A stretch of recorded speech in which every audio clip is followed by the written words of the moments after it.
What's going on, guys? Welcome to another episode of Smash JT. Bungie's Marathon is coming out officially in March of 2026, assuming it doesn't get delayed again. And it's being priced at the Concord price of $39.99 USD. And there's a lot of parallels starting to be drawn right now between Bungie's Marathon and Firewalk Studios' failed Concord. We're going to go through all the information we got right now and talk about why I feel like this game is destined to fail. Hit that subscribe, give me a like, and we are going to check out the official source from Bungie.net, Vision of Marathon, new gameplay, dev insights, and more. The studio itself is in a tailspin and being sucked into Sony proper, with many jobs about to be lost, and the studio of Bungie themselves is about to turn into a shell of what it once was after being purchased by Sony for $3.6 billion just a few short years ago, and the company itself is ending up to be, by all accounts, worthless.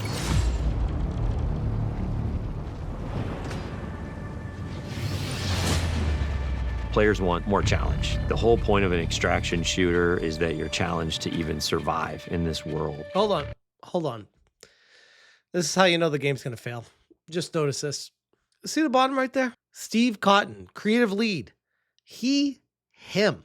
I mean, right there, I'm out. I'm sorry. If that's the first thing we see on the game is the dude that's the creative lead of it is pushing his freaking pronouns up in the front and center for all to see, it lets you know exactly where the priorities lay with this company.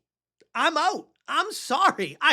I can't even see what the game's even about. I see that, I'm like, nope, I don't even care. My backlog is way too long. There are too many great games that are already available, never mind on the horizon about to be coming out, to bother with a studio that puts people like this in charge and promotes that kind of ideology. Yeah, I know a lot of people think this is kind of like it's not that big of a deal. What? Come on, it's just the game. It doesn't affect the game. Yes, it does. Pattern recognition. How many times have we seen these people do these things and then we see these games that come out from them and it's the same cookie cutter slop every single time? Oh my God. In this world. We heard loud and clear from the alpha. The world didn't feel dangerous. The world didn't. Lars Bakken, senior design lead. He/him. So it's a bunch of soy boy cucks making this game. Okay, cool. Feel lived in. Really doesn't want you. Joe Ziegler, him. To us is this place that really doesn't want you. Wow, they showed that one really quick. I can't even pause it fast enough. Tau 74 to us is this place that really. There we go. Game director, him. I mean, we got three people with pronoun 3 for 3 just at the intro of this video, right off the bat. Doesn't want you there. And that sort of survival narrative really fits really well with the kind of world that we're creating. The world needs to feel like. Julian Arden, creative director, her. I hope you guys understand the pattern I'm talking about here and why this is such a problem. Because these are the people that continue to perpetuate the problems in the game industry. And when their game fails and their studio falls apart, they get fired, they get laid off, they get let go. They get passed around the circle jerk, another company will pick them up and start all over again with them. How many times have we seen it with these people? There is something sinister underneath the surface, even when the colors are really bright. You should not be here. We want to marry the classic Bungie game feel. Mike Humboldt, senior designer, he/him. I wonder, by the way, if these people were forced to give pronouns. Do you think it's a coincidence that they all share pronouns?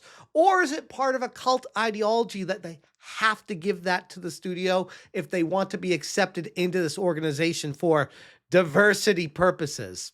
This is ground zero for issues at studios. This is proof that it is a cult. Where you are blasting stuff in the face and it feels amazing with the sort of high tension of the survival genre. The game doesn't look special.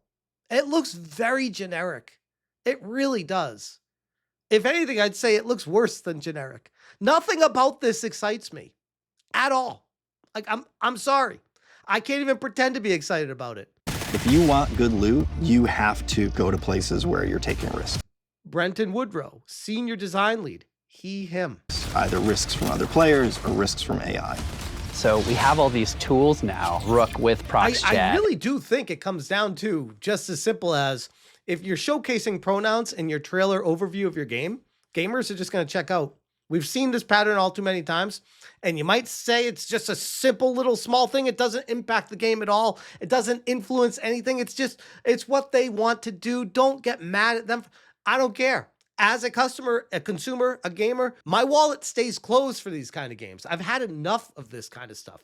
Anyways, let's get back to the other information on this, because I think once you've seen that game, you already know what you're getting yourself into. Jeff Keighley on X. Marathon will be released March 26th for $40. And I said, hey, I've seen this one before. Crucial X, Marathon and Highguard competing for worst game of 2026.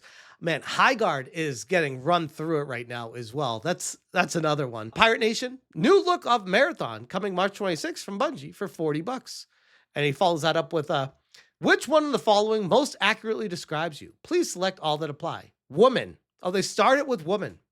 Man, non-binary, transgender, and then checked off the X, not listed or prefer to self-describe. Non-binary. And we have this post from Pirate Nation. Marathon releases March 2026, price $39.99. With the official post, Marathon releases March 26, targeted price of $39.99 USD. Will announce additional regional pricing as we get closer to the launch. Purchasing Marathon will give you full access to the game, including a roadmap of free gameplay. Well, shit. Free gameplay updates. Oh, good. The updates are free with the game that you purchased. That's good to hear. As the year progresses. This will include new maps, new runner shells, events, and more. Oh, things that you probably have complete right now that you're cutting out of the game to add in later and say, oh, it's a free add-on that you get because we're falling behind over there because we've been copying everything and stealing everything. We need more time to redo stuff and put it back in the game. Starting with the exploration of the UESC Marathon's Cryo Archive in Season 1. We also want to ensure you are logging in because you love the game, not from fear of missing out. So Marathon's reward passes will not expire, and you'll be able to purchase and unlock prior passes. Oh, how kind of them to offer the ability to purchase prior passes. Man, Bungie's really doing gamers a solid here, selling you things and not expiring them. Finally, and most importantly, we believe in preserving competitive integrity of Marathon, so survival will never come down to how much money you spend. Good. I should hope that's the case with the shooter like this. We'll share more about our plans with seasonal content, a roadmap, and details about when you'll be able to try the game as we get closer to launch. Again, I haven't seen anybody excited about playing this, at least in the circles that I run in. I'm sure there are places out there, the Sony ponies, that are super excited about this. But as far as where I stand, no, this is not even on people's radars. Marathon also shared a video that we were talking about earlier. We're embracing the dark sci-fi world and survival extraction challenge of Marathon. Good stuff. Here's KL666, Vodka 6. Concord, Marathon, Highguard. The perfect portrait of the ugly horse. Man, this is quite the trilogy, quite the trifecta. Asmongold with the banger here. If this game was announced before Highguard, but it comes out after Highguard, is it Concord 2 or Concord 3? I said, Asmon out here asking the real questions. Artemis, that's a great point. I'd say Concord 3. Yeah, I feel like there's so many games out these days or coming out all the time that are just Concord comparisons, which speaks volumes for the type of games that were being created during the pandemic and coming out of it, and just the insane amount of woke-tards that have been working in the game industry for all these years, flying under the radar. Now all the games are coming out all at once and everyone's just laughing all at the same time. But that is the information regarding Bungie's Marathon. I gotta be honest, I know I said this before, I'm gonna say it again. It is dead on arrival, and I think Sony knows that. at this point, but they're in for a penny, in for a pound. They've spent way too much money developing this already, and they've gone back to the drawing board how many times? They can't just not try out and move forward with it, especially after Concord's disaster. They're going to try their best to push this game out there like it's unrelated. It has nothing to do with anything, and just hope nobody notices. The game is going to completely fail for obvious reasons. It should be free. First off, if it's a looter shooter, they should be free. If there's other games out there, Fortnite, Overwatch, Apex Legends, all free. You don't have to spend a dime on them. Looter shooters have a great time. Why are people going to be spending $40 on this one? What makes this special? What changes the dynamic between this and those other games that are options for people where they don't need to purchase the game? Alongside a slew of other issues that this game already has going into it, it's going to be fun to watch it burn. I'll have a front row seat, and I'll definitely be reporting on it as soon as we get more traction on it. But for now, I'll leave that one right there. Smash, change,